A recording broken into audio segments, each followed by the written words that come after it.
Got a Drake lesson for you on keyboard. In this video, I'm going to teach you how to play What's Next. So as always, if this video helps you, please hit the like button. If you have any questions, leave them in the comments section. And subscribe for lessons from this artist. Enjoy! So this entire song is made up of 4 chords, the first of which is a C major chord.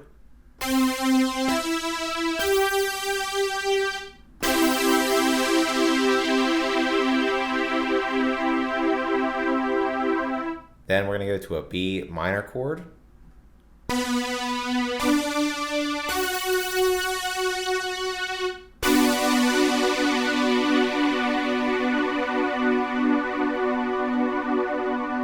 Then we're going to go to a C major 7 chord.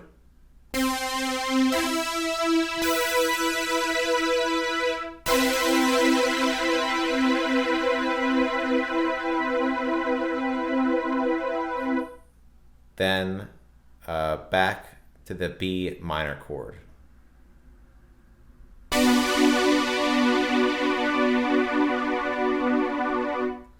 And it repeats, and all put together, it sounds like this.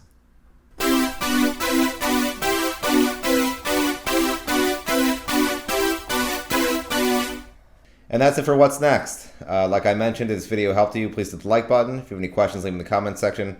And subscribe for lessons from this artist. Thanks.